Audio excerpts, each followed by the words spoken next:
So I got something super cool for you today, Kimya. Something I was just thinking about on my way over here. Oh, okay. I love it when you get that look. Hit me. All right, so I was thinking, are people like fundamentally good? Like, are we born nice? Or are we just kind of trained to be that way by, society and our parents and all the rules? Wow. Okay, so you decided to just cannonball into the deep end today. That is that's the big one, right? The question philosophers and psychologists have been wrestling with for like forever. Yeah, I mean, that's what we do here on 60 Second Scholar, right? Big questions, fast. Totally. It's the core of so many debates about politics, law, everything. Exactly, because you see both, right? Like, one minute you'll read a story about a total stranger jumping onto subway tracks to save someone, an incredible act of kindness. But then, you flip the page and read about something just awful. It's confusing. It is. It absolutely is. And I think that's why it's such a sticky question. There isn't a simple answer. You've got thinkers from way back, like Thomas Hobbes, Hobbes, right. who basically said life without rules is nasty, brutish, and short, and that our natural state is basically selfish chaos. We need society and a strong government to keep our worst instincts in check. Okay, so he was firmly on team we're naturally selfish. Completely. But then you have someone like Jean-Jacques Rousseau who believed the total opposite. He thought we're born as noble savages, innately good and compassionate, and it's society itself that corrupts us. Huh, a noble savage. I like the sound of that better. But it also feels, a little optimistic, maybe? It can feel that way for sure. So you have these two completely opposite poles, and for centuries, people have been trying to find evidence for one side or the other. So, where do we even start to find that evidence? Like, how do you test that? Okay, so let's start with Rousseau's side, the born good idea. The coolest evidence for this, I think, comes from research with babies, like super young infants who haven't been socially trained yet. Right, they're like a blank slate. Or a pre-programmed slate, I guess is the question. Exactly. So, researchers at Yale did these famous studies where they showed babies, some as young as 6 months old, these little puppet shows. Okay. In the show, there's a character, let's say a red circle with googly eyes, trying to climb a hill. It struggles. Then a helper character, a yellow triangle, comes and helps it push up the hill. Okay, the good guy. Then they run the scene again, but this time a bully character, a blue square, comes and shoves the circle back down the hill. The bad guy. Got it. Right? And then here's the amazing part. Afterward, a researcher who didn't know which puppet was which offers the baby a choice between the helper puppet and the bully puppet. And overwhelmingly, like over 80% of the babies reached for the helper puppet. Whoa, 80%? That's a lot.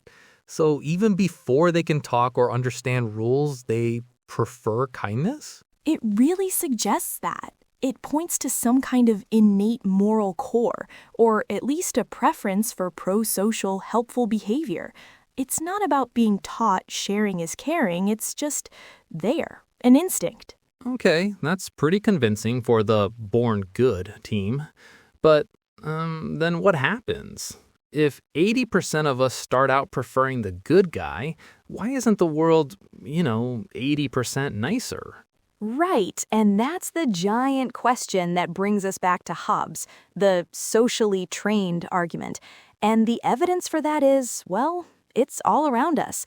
We have laws, police, social contracts, religion, etiquette, all these massive, complex systems. Yeah. Why would we need any of that if we were all just naturally inclined to be good to each other?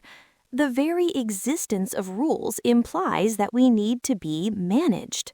That makes total sense. We need rules to stop people from, just cutting in line or much worse things.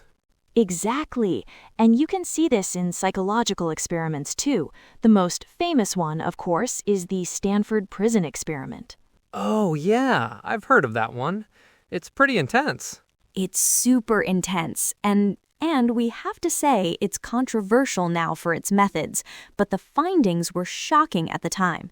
They took regular, psychologically healthy college students and randomly assigned them to be either prisoners or guards. Mm-hmm. And within days, it got dark. The students assigned to be guards started becoming genuinely authoritarian and even sadistic, and the prisoners became passive and distressed. The social role, the situation they were put in, completely changed their behavior. So the situation, the training, basically, it just completely overwrote who they were as people, at least temporarily. It seemed to, yeah. It's a powerful argument that our environment and the roles we're given are incredibly strong drivers of our actions, maybe even stronger than any inborn nature.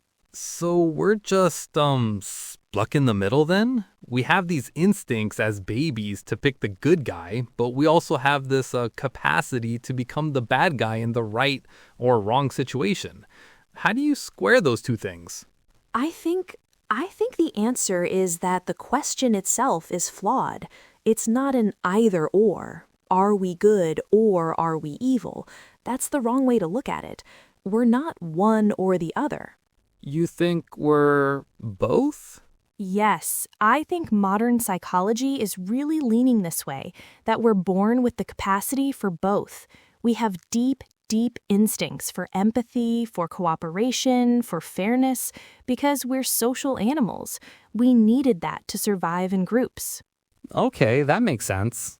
But we also have instincts for selfishness, for tribalism, for protecting our own at the expense of others.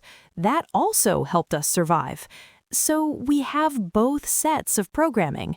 Oh, so it's not a fixed thing at all. It's like a dial, not an on-off switch. That is a perfect analogy. It's a dial, and our life experiences, our culture, our education, the specific situation we're in, all of those things influence which way we turn the dial in any given moment. So when I'm tired and hungry and someone cuts me off in traffic, my selfish dial gets cranked up. Totally. And when you see a story about a community rallying together after a disaster, your empathy dial gets turned up. It's fluid. Huh.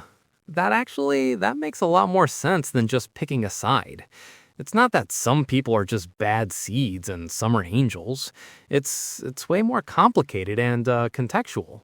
It is. And to me, that's actually a really hopeful way to look at it. It means that change is possible.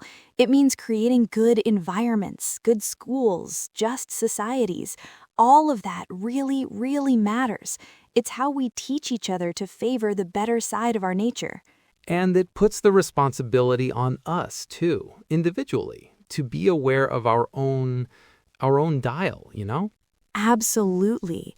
To recognize when a situation is pushing your buttons, making you defensive or fearful, and to consciously try to choose the other path, to choose empathy. Wow. Okay, my brain is officially buzzing. So the big takeaway isn't that we're born good or bad, we're just born with the potential for both, and the battle is ongoing. That's how I see it. The capacity is innate, but the character is built. Man, this is why I love doing this show. This has been another episode of 60 Second Scholar, where we take a question that's thousands of years old and try to wrap our heads around it.